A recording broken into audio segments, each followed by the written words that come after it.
Esta ideia dos livros terem morrido é uma ideia demasiado prematura para nós pensarmos que isso seja verdade. Podemos percorrer o país, as cidades, o litoral, o interior, de les a les, por causa da literatura.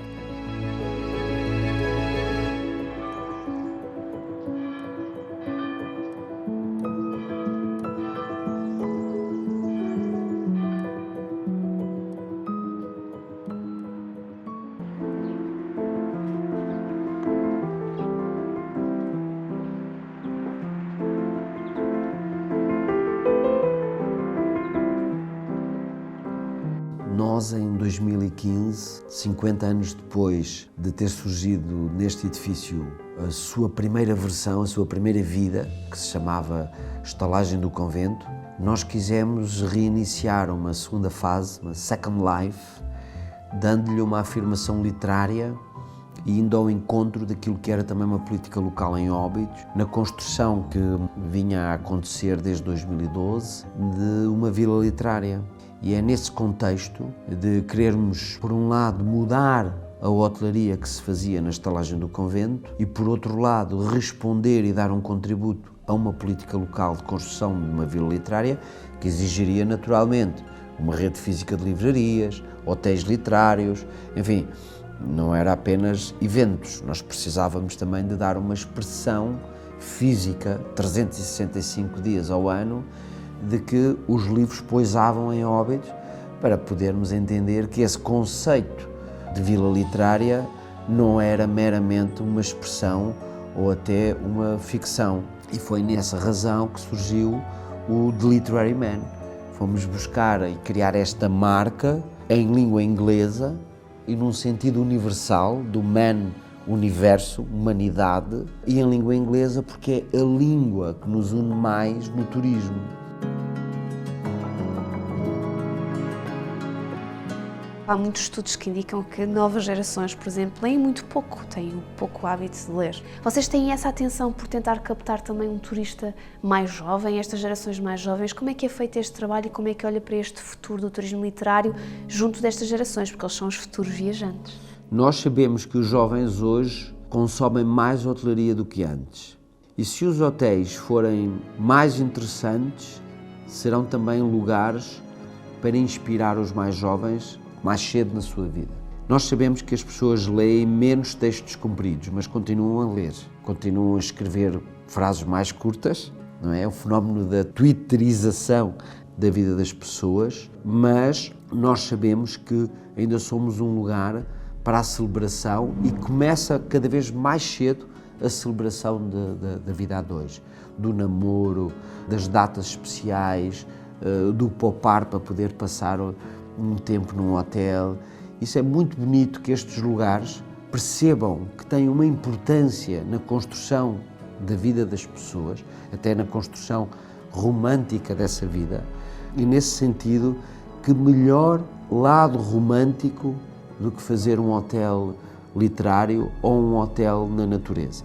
São essas, basicamente, as grandes pernas que nos fazem caminhar enquanto hoteleiros aqui, enquanto equipa. Nós acreditamos muito na cultura e na sustentabilidade e tivemos boa prova disso com estes 2 anos de pandemia, em 2020 e em 2021. Quem fez essas apostas conseguiu mesmo assim resistir melhor.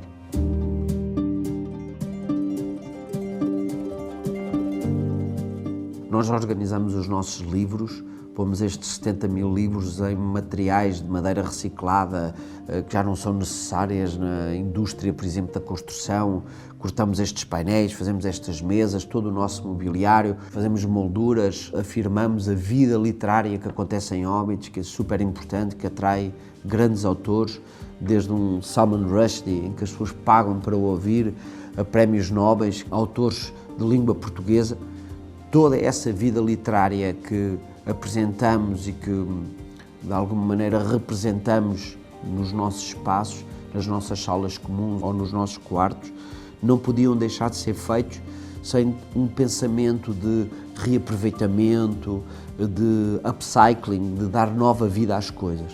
Portanto, uma coisa está, também é cultural fazer isso, também é importante ter uma ideia de uma certa racionalização dos meios fazer com que a operação seja uma operação equilibrada, não seja excessiva, que o hotel consiga ter uma equipa que responda às necessidades dos hóspedes, aos serviços que nós praticamos, mas que o faça de uma forma divertida, não é? Cozinhamos ao vivo, de maneira que a pessoa também possa entrar dentro da cozinha, ensinamos a cozinhar, temos uma secção de biblioteca só de livros de cozinha, porque nessa parte não é ficção, essa é a parte dos livros que falam sobre receitas do mundo inteiro, mas trazem-nos um saber das suas tradições, um saber fazer e expressões muito distintas uns dos outros. Isso é conhecimento. Portanto, o conhecimento está organizado no livro, o livro está presente, o livro serve com a sua presença para inspirar as pessoas que aqui vêm e com isso nós criamos esse ciclo da inspiração, esse ciclo da renovação das energias que tanto os hotéis devem fazer, na nossa opinião, e não apenas serem um sítio que tem uma boa cama para se dormir e que serve um pequeno almoço e pouco mais. Nós queremos ser muito mais do que isso e por isso também queremos ser divertidos, ter atividades, fazermos workshops, termos animação, pegarmos muitas vezes no tema da comida e das bebidas como forma de unir as pessoas. E essa é uma forma também sustentável, se quisermos, de os envolver e de deixar também uma marca naquilo que é a passagem pelo The Literary Man.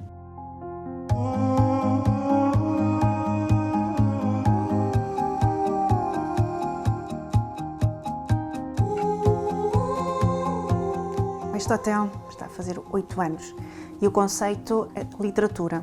E como é que ele nasce? Bem, ele nasce de um gosto pessoal também pela literatura, por uma frase de Álvaro de Campos, tenho em mim todos os sonhos do mundo. E isto só sintetizando porque, na verdade, vem de uma fase difícil e esta frase, no fundo, marca este nascimento.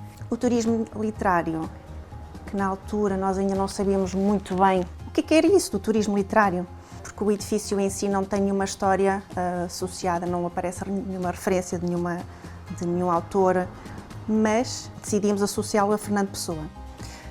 Mais tarde, e no decorrer já da implantação da temática em si, viemos a ter uma boa surpresa, que na prática veio consolidar a temática. Nós, para além de todo o espaço que, de forma direta ou indireta, faz alusão ao ortónimo Fernando Pessoa e seus heterónimos, os pisos, a decoração dos pisos, a biblioteca, a mensagem que está exposta no nosso restaurante.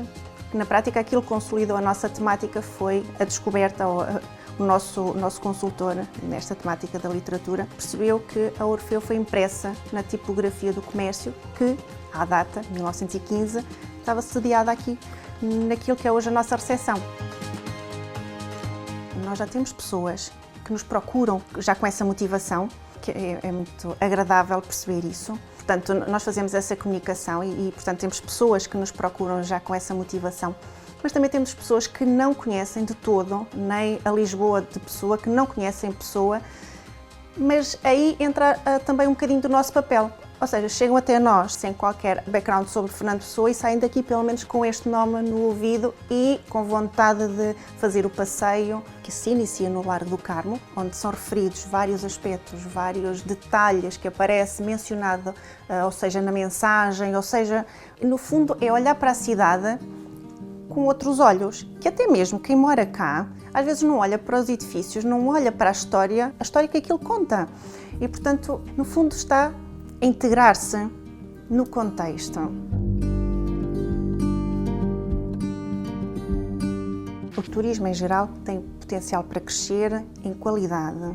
Este, de facto, é um segmento embrionário, mas se nós pensarmos que podemos percorrer o país com 1, 2 livros debaixo do braço, 1, 2, 3 autores, nós podemos, mantendo a autenticidade, que é isso que nós temos que nos focar, podemos percorrer o país, as cidades, o litoral, o interior, norte a sul, e conhecer o país de les a les por causa da literatura, quer dizer, a Mirandela, a rota que foi feita agora no Algarve a propósito de José Saramago, é este trabalho em rede que, ao ser feito, se calhar vai deslocalizar um pouco e vai tirar um pouco da sobrecarga de alguns pontos e distribuí-lo pelo país e levar aquilo que é positivo no turismo, que é levar as pessoas a conhecer e a deixar um contributo e a apreender.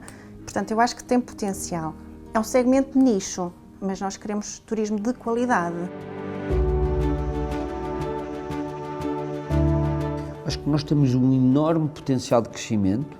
Gostaria muito mais que nós pudéssemos trabalhar mais em rede, que nós pudéssemos no país saber organizar bem as políticas do turismo literário. No fundo, gostaria que o futuro fosse aquilo que o professor Marcelo Caetano escreveu no primeiro guia de visitante, que acontece ainda no período da ditadura militar, no final dos anos 20, dizia-se que Óbidos não era para turistas, mas para namorados.